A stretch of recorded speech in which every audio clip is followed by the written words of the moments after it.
तुम सब ने अपनी जिंदगियों और अपनी बेकार सी नीतियों को हर एक जिंदा चीज की अहमियत से ऊपर कैसे रख दिया। अब देखो, मैं वही कर रहा हूं जो तुम सब नहीं कर पाए।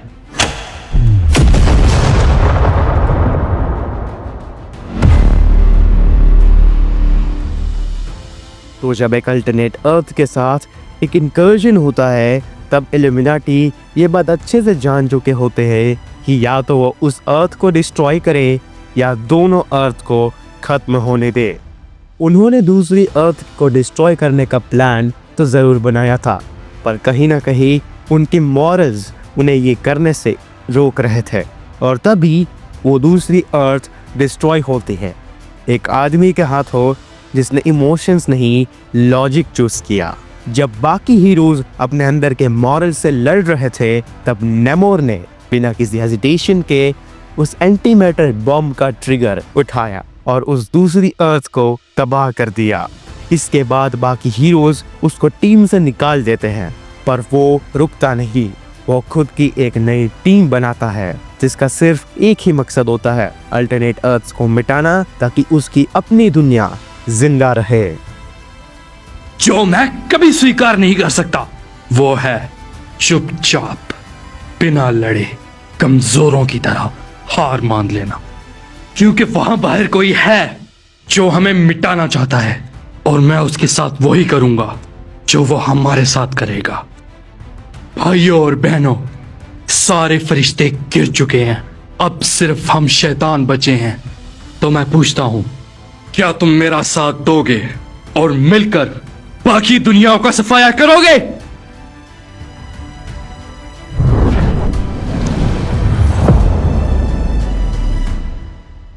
पहला अध्याय, दानवों की संगत में।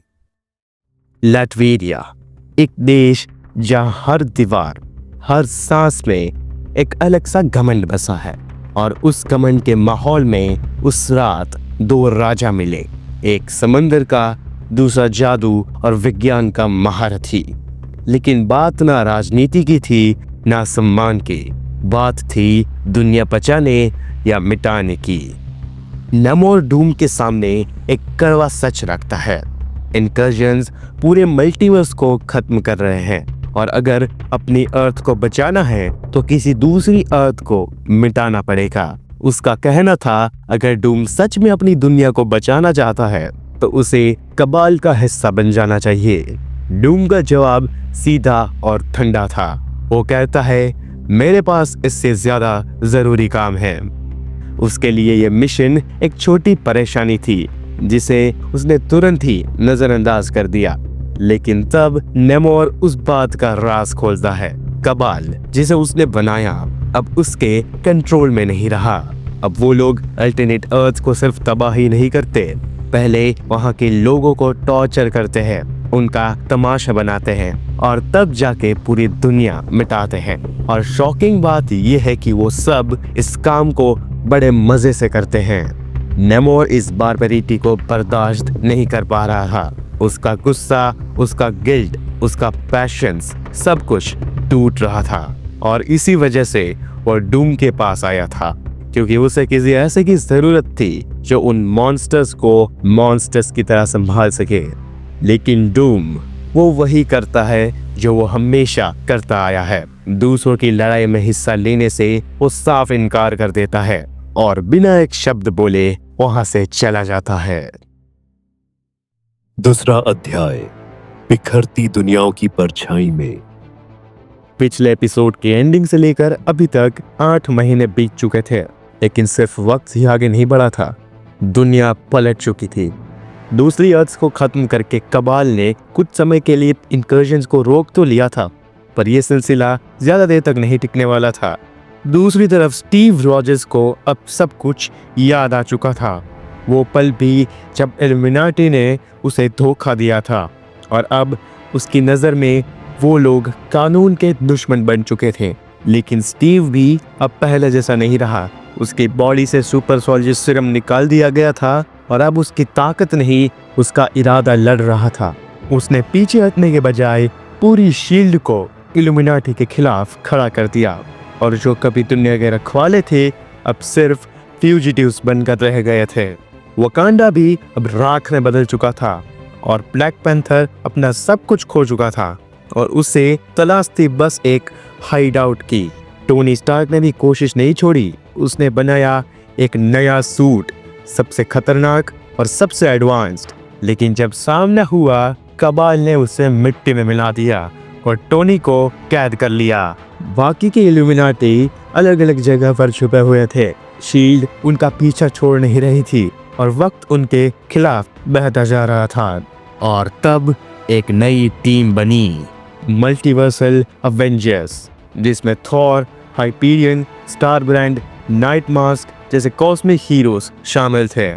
उन्हें ब्लैक प्रिस्ट नाम की एक अलग स्पीशीज का पता चला था और ब्लैक प्रिस्ट को इंकर्जन के बारे में कुछ पता था और इसलिए अवेंजर्स उनके पास गए उस बात का पता करने। लेकिन जवाब में मिलता है सिर्फ वार, और इसी वजह से मल्टीवर्सल अवेंजर्स भी अपनी पूरी ताकत से उन पर हमला करते हैं। लेकिन ब्लैक प्रिस्ट पे कोई असर नहीं पड़ता और तब थॉर आगे बढ़ता है और उन सब पर एक थंडर स्ट्राइक करता है। लेकिन तभी अचानक सब कुछ बदलने लगता है। ब्लैक प्रीस्ट एक तरफ हट जाते हैं और उनका लीडर सामने आता है और अपना मास्क उतारता है, और जैसे ही उसका चेहरा सबके सामने आता है, सब चौंक जाते हैं, क्योंकि जिसे वो एक अजनबी दुश्मन समझ रहे थे वो दरअसल एक पुराना साथी निकलता है, डॉक्टर स्टीफन स्ट्रेंज। थॉर आगे बढ़ता है और एक ही सवाल करता है कि तुम यहाँ क्या कर रहे हो और क्या तुम्हें बता दी है तुम्हारे दोस्तों पे क्या बीत रही है। स्ट्रेंज की आवाज में कोई हिचकिचाहट नहीं होती। वो कहता है मुझे सब पता है। वो बताता है कि उसने ब्लैक प्रीस्ट को ज्वाइन इसलिए किया था ताकि वो इंकर्जन्स के पीछे का सच जान सके, और वक्त के साथ वो उस सच के काफी करीब पहुंच चुका था।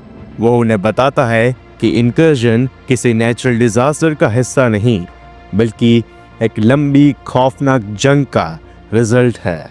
एक जंग राबुम अलाल और आइवरी किंग्स के बीच, दो कॉस्मिक शक्तियां जिनके बीच मल्टीवर्स का विनाश चल रहा है, और जब तक उनमें से किसी एक को हराया नहीं जाता, इंकर्जन्स रुकने नहीं वाले।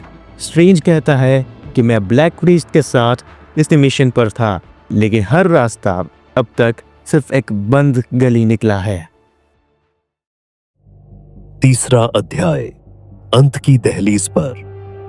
दूसरी तरफ अर्थ पे कैप्टन अमेरिका और उसकी शील्ड ने आखिरकार रीड रिचर्ड्स का पता लगा ही लिया था, और जैसे ही दोनों तरफ की टीम आमने सामने आई, एक खौफनाक जंग शुरू हो गई।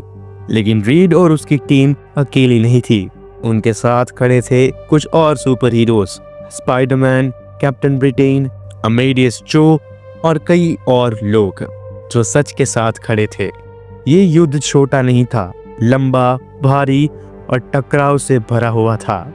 लेकिन आखिर में इल्यूमिनाटी और उनके साथियों ने कैप्टन अमेरिका और शील्ड को हरा ही दिया। स्टीव रॉजर्स को कैद करने के बाद रीड उसे एक बार समझाने की कोशिश करता है।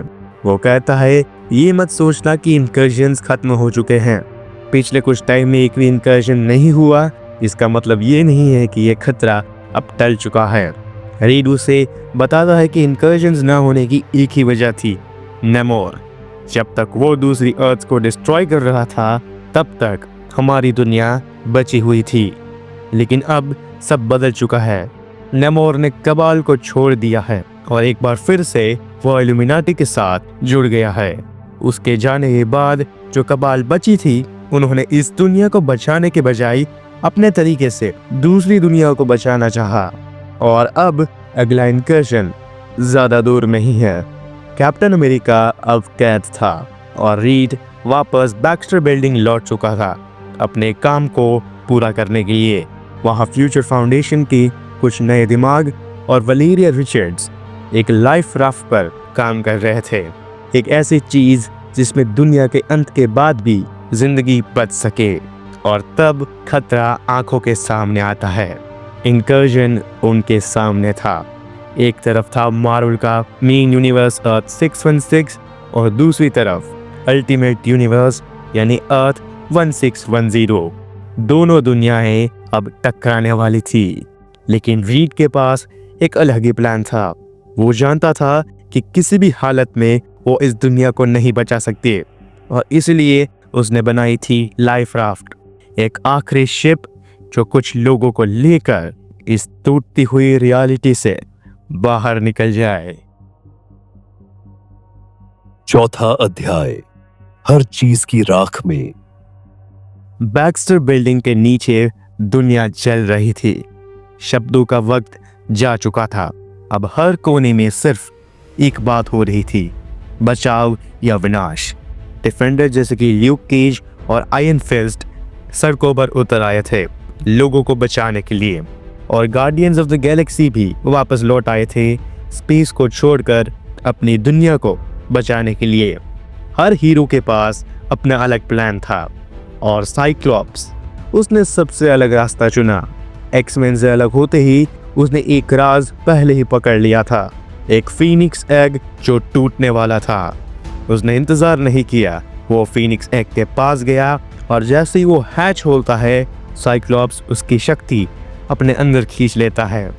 फीनिक्स फोर्स एक बार फिर किसी के अंदर जल उठी थी, लेकिन इससे पहले कि साइक्लॉप्स अपनी ताकत का इस्तेमाल कर पाता, रीड रिचर्ड्स ने तुरंत रिएक्ट किया। उसने साइक्लॉप्स को टेलीपोर्ट कर लिया सीधा लाइफ राफ्ट के अंदर। और वो ही नहीं, Thor, Spiderman, captain Marvel, black panther, सभी को उसने एक एक करके उस राफ्ट में खींच लिया। उसके बाद रीड ने बैक्स्टर बिल्डिंग का कोर एक्टिवेट किया और लाइफ राफ्ट अपनी दुनिया को छोड़कर ऊपर उठती है, लेकिन उनका निकलना आसान नहीं था। इनकर्जन्स का ग्रेविटेशनल पुल सब कुछ तोड़कर खींच रहा था और तब होता है एक ब्लास्ट। लाइफ राफ्ट का एक हिस्सा अलग हो जाता है। उसमें मौजूद होते हैं सूजन, बेन, वलेरिया और फ्रैंकलिन रिचर्ड्स। सूजन अपने फोर्स फील्ड से उस टुकड़े को प्रोटेक्ट करती है, लेकिन वो भी इनकर्जन के फ्लेम जोन में घुस चुका था। रीड बस देख रहा था, उसका सब कुछ, उसका परिवार उसके सामने बिखरता जा रहा था। उसने अपना हाथ आगे बढ़ाया इस उम्मीद में कि शायद वो उस टुकड़े को खींच ले, शायद अपनी दुनिया का एक हिस्सा बचा ले। लेकिन उससे पहले ही सूजन, उसका बेटा फ्रैंकलिन और रीड की पूरी फैमिली इनकर्जन के ब्लास्ट में समा जाती है। सब कुछ वहीं के वहीं खत्म हो जाता है। रीड चीखता है, लेकिन उसकी चीख भी खो जाती है। बाकी के हीरोज उसे खींच के राफ्ट में वापस लाते हैं और वो राफ्ट आगे निकल पड़ती है और पीछे छूटती हैं दो दुनियाएं, अर्थ 616 और अर्थ 1610, जो एक दूसरे से टकरा जाती है और शब्दों के बिना सिर्फ रोशनी और ध्वनि में खाली स्पेस में विलीन हो जाती है। लेकिन ये अंत नहीं था, क्योंकि जो अब आएगा वो एक नई दुनिया का जन्म होगा और यहाँ से असली कहानी शुरू होती है। Welcome to the secret Wars.